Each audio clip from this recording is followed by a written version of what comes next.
Hi, and welcome back to Dmari's History. Today, we're stepping into the glittering, complicated, and surprisingly exhausting world of Marie Antoinette, the last queen of France before the Revolution. Marie Antoinette's day began later than you might expect for a queen. Around 8 a.m., her ladies entered her chambers with what was called the offering. This wasn't food or flowers, but a basket containing her morning essentials: chemise, handkerchiefs, and towels.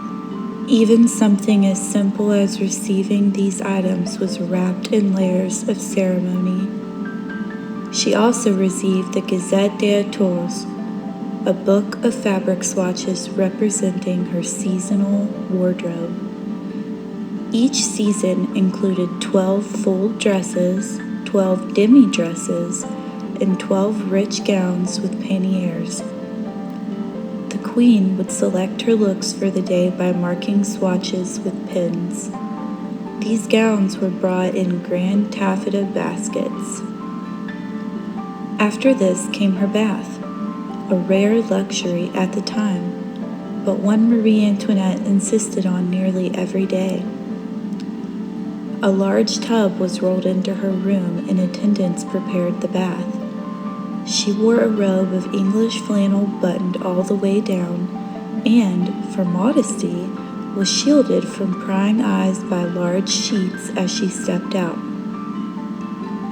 Sometimes, she even had breakfast in bed or in the bath, usually something light like coffee or hot chocolate. By 10 a.m., she might read, do a bit of embroidery, or prepare to visit her husband's aunts. At 11 a.m., the queen's most public and ceremonial part of her day began, her toilette. First, her hair was styled. This could involve elaborate creations, sometimes reaching over a foot tall, decorated with jewels, feathers, even miniature ships during fashion crazes. Marie Antoinette even designed some of these herself. Louis XVI's brothers often dropped in to watch, making it a strangely social event. Then came the grand toilette, where the act of getting dressed became a performance. Folding chairs were arranged for ladies of honors, high officials, and even princes of the blood to watch the queen put on her makeup and garments. Her cosmetics included cleansers, astringents, white powder to pale skin, rouge for her cheeks, pomade for her lips, and perfume, usually an orange blossom water. Because she had smallpox scars from childhood, she sometimes wore a mouche, which was a little black patch made of paper, silk, or velvet, and were often shaped like stars or hearts. And these doubled as fashion statements in a way to cover blemishes. Dressing was equally ceremonial. A lady of honor would hand her her chemise. The lady of the bedchamber passed her gown. Even something as simple as giving her a glass of water required a strict chain of protocol, with the tray passed down through the ranks until it reached the queen. As you could imagine, this routine felt maddening and ridiculous. Marie Antoinette herself admitted as much in letters to her mother. Later in life, she would abandon parts of this ceremony, preferring to dress in private with only her closest women. After her toilette, from 12:30 to 1:30, Marie walked through the gilded halls of Versailles to attend daily mass with the king. She sat in a velvet-draped tribune facing the altar, having an audience even in worship. By early afternoon came dinner, and yes, that means lunch. On Sundays, this meal was held in public, with nobles watching as she and the king dined. Can you imagine trying to enjoy a small meal while dozens of courtiers observed every bite. Interesting, Marie Antoinette ate very little, often just a bit of meat, and she almost never drank wine. She once joked that meals went quickly because she and Louis both ate very fast.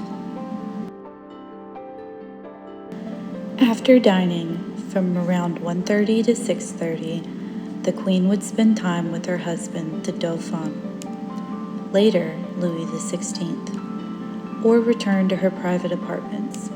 Here, she might write letters, read, or do embroidery.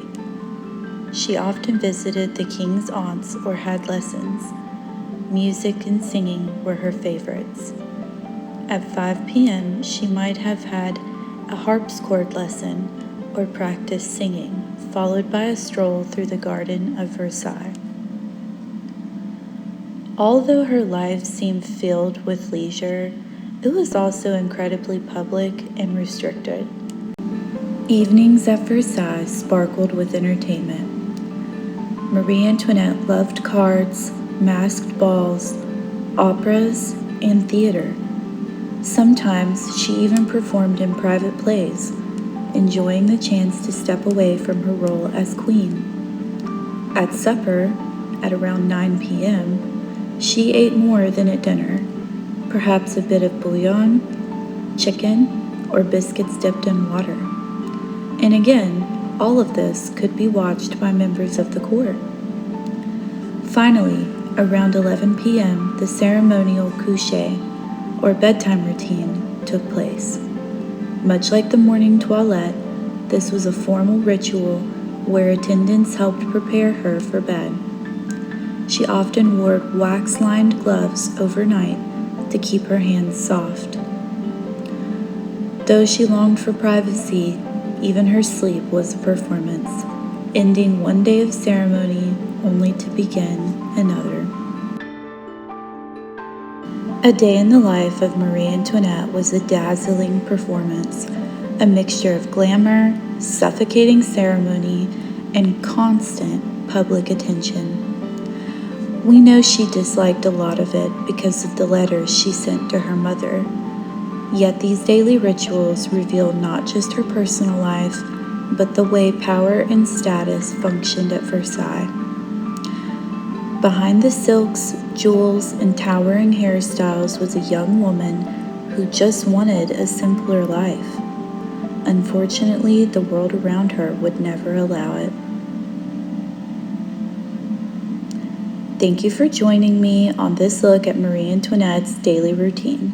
If you enjoyed this day in the life of Marie Antoinette at Versailles, make sure you subscribe so you don't miss the next story.